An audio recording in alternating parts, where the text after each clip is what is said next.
Hello, everyone, and welcome to English Pod. My name is Marco.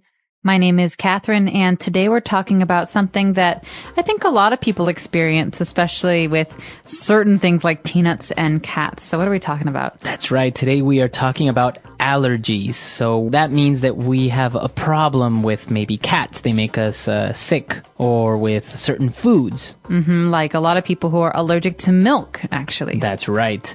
So we're going to talk about a couple of these allergies and symptoms. So why don't we have a listen to our dialogue, and we'll be back in a bit.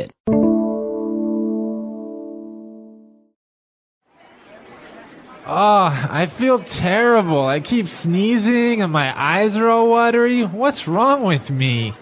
Wow, you're not dying, are you? It looks like you have a cold. You should take some medicine. I don't think it's a cold. I feel fine if I move a few feet away from my desk. Maybe we should put you into quarantine. Jokes aside, I think you might have an allergy. An allergy? I never thought about that. I don't think I'm allergic to pollen, though, and I'm desensitized to bee stings after being stung so many times. Ow! Why did you chuck that peanut at me? Just checking if you're allergic to peanuts. I guess not. Not funny. I could have gone into anaphylactic shock. Okay, my bad. How about dust? This office is full of it. Yes, the whole office is dusty, yet I only feel affected near our desks. You brought your cat into the office? Yeah, it's Mr. Snuffle's birthday today. I didn't want him to be alone on his special day. Put it away! I guess we found the problem. You're allergic to cats. All right, so now let's take a look at vocab on language takeaway. Language takeaway. All right, so Marco, we have a number of things that might happen if you're feeling like you're allergic to something. The first one is, my eyes are all watery. Okay, so your eyes get watery, and that means you start to have a lot of water, a lot of tears in your eyes. That's right, but you're not sad, you're not crying. It's just that you have this reaction that you cannot control, and the water maybe comes down from your eyes. Right, usually your eyes get wet and Itchy. watery, itchy, red. Yeah. So a lot of that. There's another thing, too. This happens a lot. You feel like you can't stop sneezing. To sneeze. A sneeze is something you do when the air comes out of your nose. Achoo! Out of And your nose, out of your mouth, out of everywhere. Yeah, and you can't control it. And sometimes it's very, very strong. Achoo! Right. You move your head, but it's something that you do when you're allergic to something like a cat or a flower, but also maybe when you smell something very some spice like Pepper. hot pepper. Yeah. Or when you're sick, when you have a cold. That's right. And so his friend says that maybe they should put him into quarantine. All right, now this is a joke. If you have allergies, you don't have to go to quarantine. But quarantine is very serious. It's a place where people go when they have a dangerous or very infectious disease. Right. And quarantine means that no one else can come in and you cannot go out. Right, exactly. So I think when they had the pig flu, the swine flu, many people were put into quarantine to make sure they didn't give it to someone else. That's right. So usually in quarantine, you have to wait until you can prove that you're not sick anymore, and then you get to leave. That's right.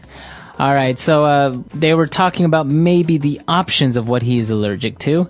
So he says, I don't think I'm allergic to pollen. So what is pollen and where does it come from? All right. Now, pollen is actually a very common allergy, and pollen comes from flowers. It's kind of like a special dust or special kind of thing that you see on flowers that gets blown away. So when it's springtime, many people suffer from allergies because there's a lot more pollen in the air. So it's that little dust, usually sometimes yellow, that you can find on flowers. And this is actually what butterflies and bees look for. That's right. Okay. And then he talked about, he's not allergic to bees. And his friend threw a peanut at him, but he said it in a very strange way. He said, "Why did you chuck that peanut at me?" To chuck. All right. To chuck. Now, this is a very spoken English way of saying something. To chuck means to throw. So like, Marco, why did you chuck that pillow at me? That was mean. All right, so to chuck is to throw, but usually to throw something strongly. So, as you said, it's very spoken English. It's not really proper to actually write it or say it to someone in a formal occasion. Yeah, that's right. So you wouldn't say this in your English exam, but you could say this with your friends. Okay, so to chuck something. So that's all the vocab we have for you. Why don't we go back and listen to the dialogue again? Hi, doctor. Thank you for seeing me today. Hi, Anna. You're welcome. Please have a seat. How are you feeling right now? Honestly, not good. My nose is running, my eyes itch, and I keep sneezing. Achoo! I can hear that. We'll try to understand your allergies and make a plan to help you. That's why I came. I have allergies, but I don't really understand them. What exactly is an allergy? An allergy is when your immune system reacts too strongly to something that is usually harmless, like pollen or dust. So my body thinks normal things are dangerous? Exactly. Your body makes chemicals like histamine, and that causes sneezing, itching, swelling, or rashes. Histamine? I've seen antihistamine on medicine boxes. Is that why? Yes. Antihistamines are medicines that block histamine, so your symptoms become weaker or disappear. Okay, that helps. But I'm confused about types of allergies. There are so many. Can you explain the main kinds? Sure. There are several common types: seasonal allergies, dust allergies, pet allergies, food allergies, insect allergies, and sometimes drug or medicine allergies. Let's start with seasonal allergies. What are they exactly? Seasonal allergies usually happen in spring or fall. Plants release pollen into the air, and sensitive people react to that pollen. So, is that why some people say they have hay fever? Yes, hay fever is another name for seasonal allergies. Symptoms are sneezing, runny nose, itchy eyes, sometimes coughing or feeling tired. That sounds like me in spring. I'm always sneezing when trees and flowers bloom. That's very common. Around the world, millions of people have seasonal allergies in different seasons. What about dust allergies? I think my nose gets worse when I clean my room. Often it's not the dust itself, but dust mites. They are tiny insects that live in carpets, mattresses, and pillows. Ugh, tiny insects in my bed? That's scary. Don't worry, they are normal. But some people are allergic to their waste, so they sneeze or wheeze in dusty rooms. How can I reduce dust mite allergies at home? You can wash your sheets in hot water once a week, use special covers on your mattress and pillows, vacuum regularly, and keep humidity low. If I do that, will my allergies go away? They may not disappear completely, but your symptoms can become much lighter and easier to manage. What about pet allergies? My friend has a cat, and I always start sneezing in her house. Pet allergies are usually caused by proteins in animal dander, which is tiny pieces of skin, plus their saliva and urine. So it's not just the fur. Right, it's not only the fur. Even short-haired animals can cause allergies because of those proteins on their skin. Concerned. If I'm allergic to cats, does that mean I can never have a pet? Not always. Some people can manage with medicine, air filters, and cleaning. Others need to avoid living with pets because their symptoms are too strong. Okay, and food allergies? Those seem more dangerous. Food allergies can be very serious. Common ones include peanuts, tree nuts, milk, eggs, wheat, soy, fish, and shellfish. What happens to people with strong food allergies? They might get hives, swelling, stomach pain, vomiting, or trouble breathing. In very serious cases, they can go into anaphylactic shock.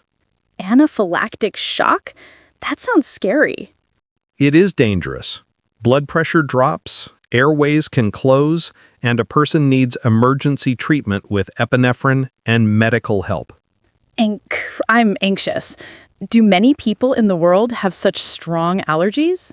Yes, in many countries, more and more children and adults have strong food allergies, especially to peanuts and shellfish. So, if someone has a serious food allergy, what should they do in daily life? They must always read food labels, ask about ingredients in restaurants, carry an epinephrine auto-injector, and tell friends and family about their allergy. An epinephrine auto-injector? Is that the small pen that people carry?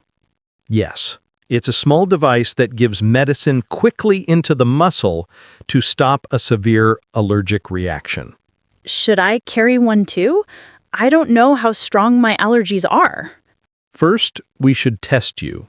If your reactions are very strong, I will prescribe one and teach you how to use it. How do you test for allergies? There are two main tests, a skin prick test and a blood test. For the skin test, we put tiny drops of different allergens on your skin and lightly scratch it. Does it hurt a lot? It feels like a small scratch or a light pinch. It might itch a little if you are allergic to something. And the blood test?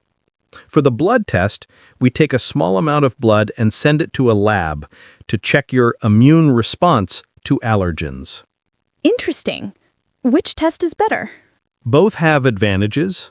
Skin tests are fast and show results quickly. Blood tests are useful if your skin is too sensitive or if you're taking certain medicines. Are there other types of allergies around the world? Yes, in some countries, people react to certain spices, sesame, or tropical fruits. In other areas, people are allergic to special kinds of pollens or molds. Mold too? I thought mold was just old food in the refrigerator.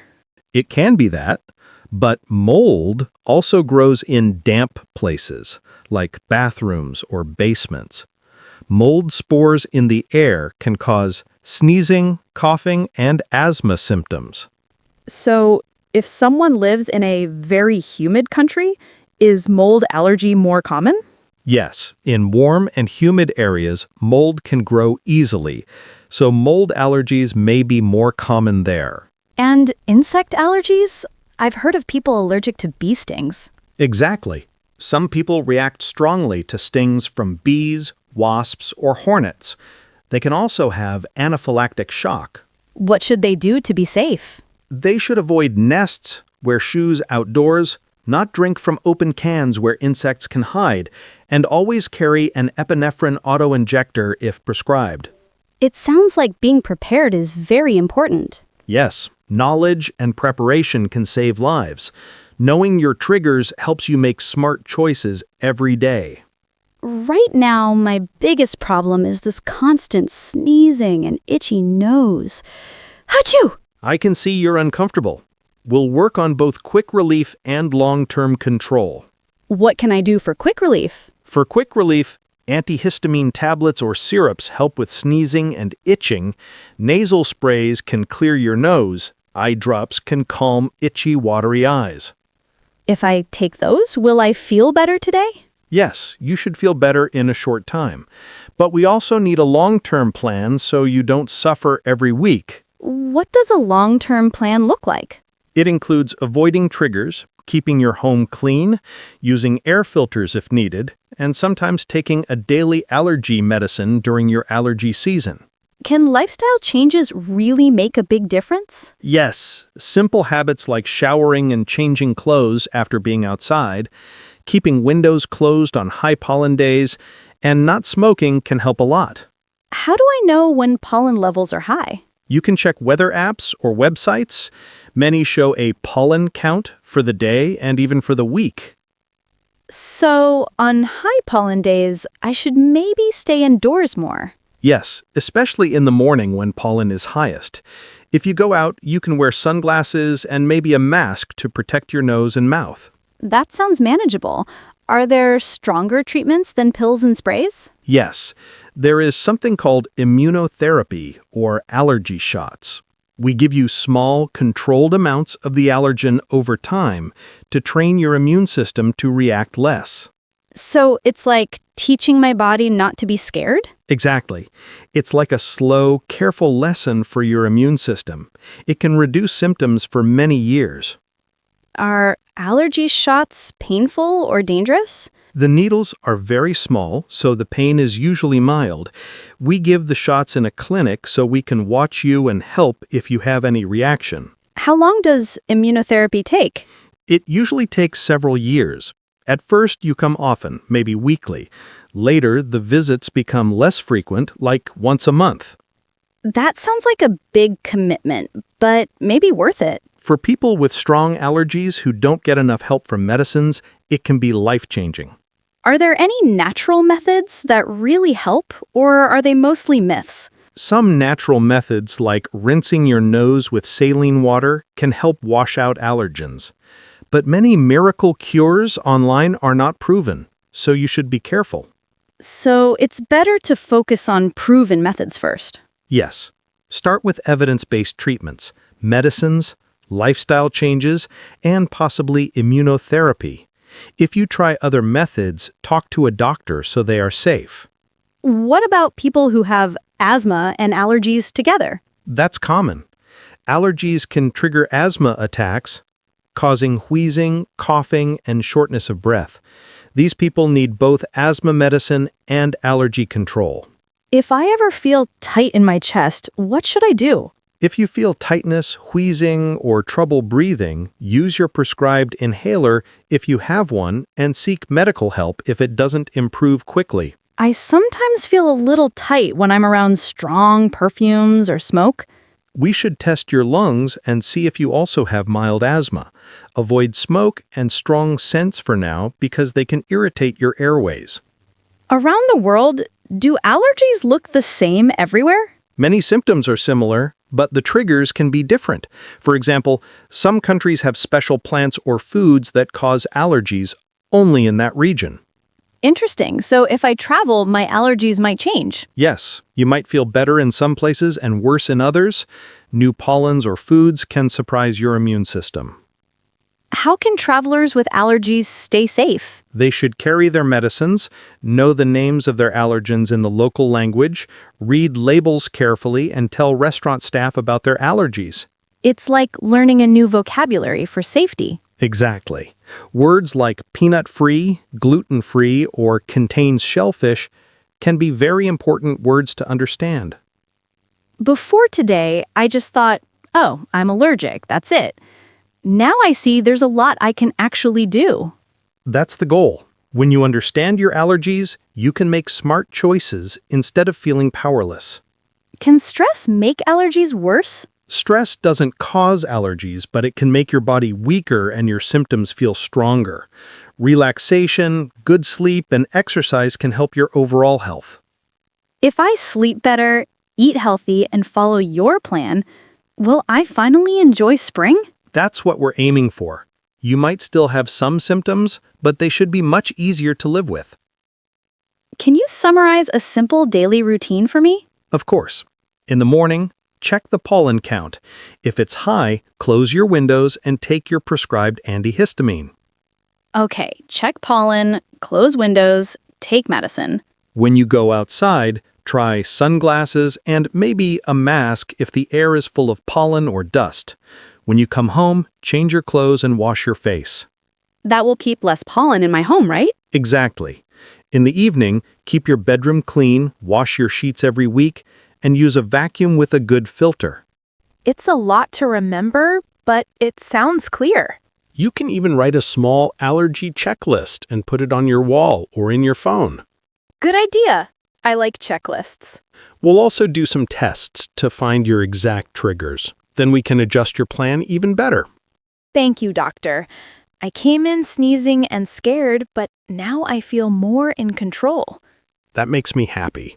Remember, allergies are common, but with the right knowledge and tools, you can still live a full, active life.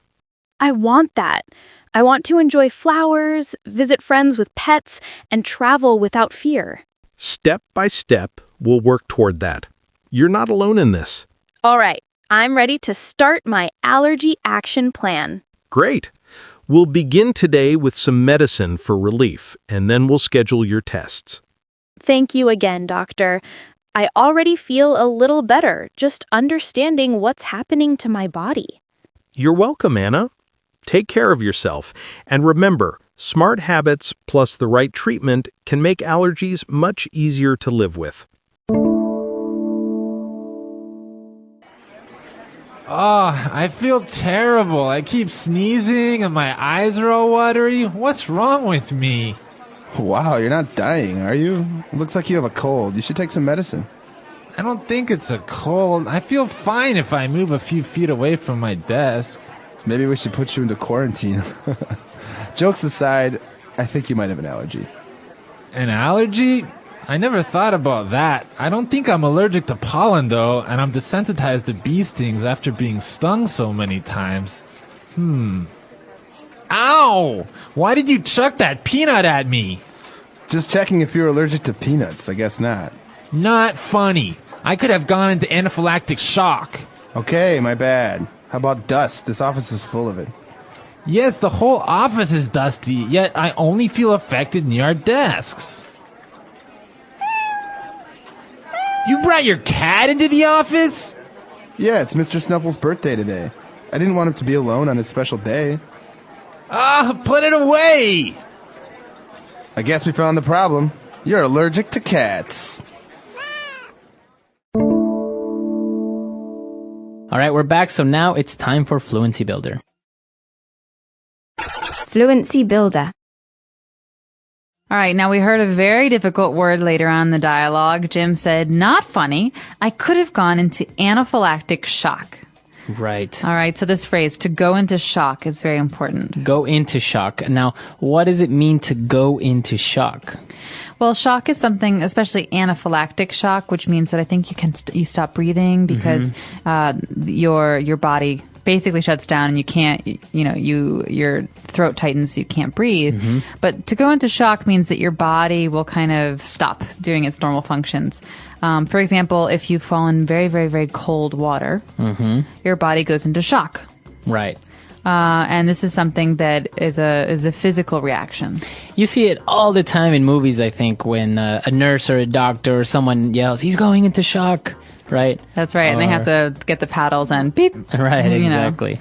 So that's what it means when you go into shock. But you use this verb, you go into shock. He's going into shock. That's right, doctor. He's gone into shock. And, he said, okay, I'm sorry, my bad. He said, my bad. What is my bad? All right, my bad is another phrase that comes from spoken English, so be careful with how you use it. This is something you can use with your friends. My bad is a way of saying my fault or excuse me, that was mistake. My mistake. So if you do something wrong and you say, oh, I'm sorry, that was my mistake, you can just say, oh, my bad. That's right. Or, Jerry, can we go outside for a second? I have to talk to you. I mean, Marco, oh, my bad.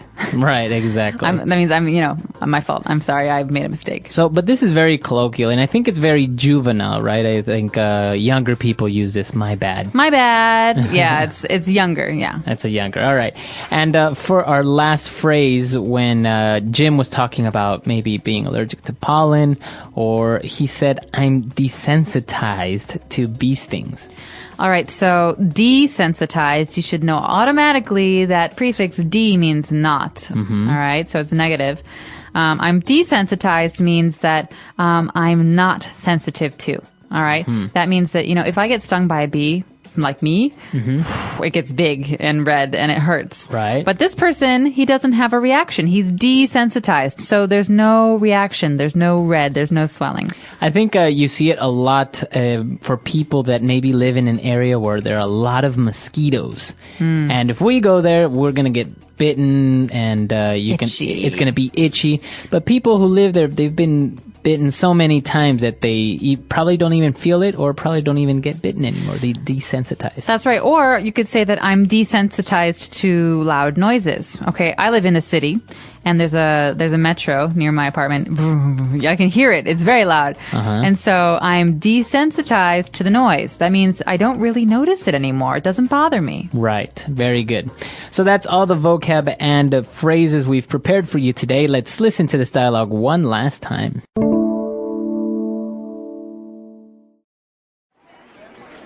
Oh, I feel terrible. I keep sneezing and my eyes are all watery. What's wrong with me? Wow, you're not dying, are you? It looks like you have a cold. You should take some medicine. I don't think it's a cold. I feel fine if I move a few feet away from my desk. Maybe we should put you into quarantine. Jokes aside, I think you might have an allergy. An allergy? I never thought about that. I don't think I'm allergic to pollen, though, and I'm desensitized to bee stings after being stung so many times. Ow! Why did you chuck that peanut at me? Just checking if you're allergic to peanuts. I guess not. Not funny. I could have gone into anaphylactic shock. Okay, my bad. How about dust? This office is full of it. Yes, the whole office is dusty, yet I only feel affected near our desks. You brought your cat into the office? Yeah, it's Mr. Snuffle's birthday today. I didn't want him to be alone on his special day. Put it away! I guess we found the problem. You're allergic to cats. All right, so speaking about allergies, we always talk about the common ones like pollen, dust, and you also mentioned about food, like somebody who cannot drink milk. They're allergic to milk. That's right. We have a special name for this, actually. Someone who cannot drink milk or dairy products like ice cream is called lactose intolerant. So if you're lactose intolerant, it means that your stomach is very upset after you have dairy products, because lactose is basically dairy. And there are some people also who are allergic to seafood, for example, fish or shrimp or any type of seafood. That's right. And also people who are allergic to gluten. Now, gluten is a very common product that is found in breads and cereal, things like that. And so people who have an allergy to gluten actually have to change their diet quite a bit. Yeah, they have to look for things that are gluten-free, which is very hard because apparently it's in everything. That's right. So if you have one of these allergies, you can find dairy-free on the box or gluten-free on the box, and specialty food stores will have these labels. And so are you allergic to anything? No, not really. Sometimes in here in China, I feel like I'm a little bit allergic when I have allergies when the seasons change. But at home, no. I have no allergies. No allergies. No, me neither. And I can, I'm very lucky, I think, because I can't imagine if I had an allergy like to peanuts or to seafood, which not only would be a shame because you can't have these foods, but if you accidentally have it, it could be life-threatening. That's right. Like my dad, who is allergic to bees, would go into anaphylactic shock if he were stung. And so you have to be very careful because you never know when you'll have an accident like that. Exactly. So this is an interesting topic. Maybe you guys want to share if you are allergic to anything. Maybe you're allergic to... maybe you are allergic to certain types of foods, chemicals. Some people are allergic to certain types of shampoo, for example. Or fabrics like cotton. So if you want to share with us, let us know at our website, englishpod.com. We'll see you guys there. Bye.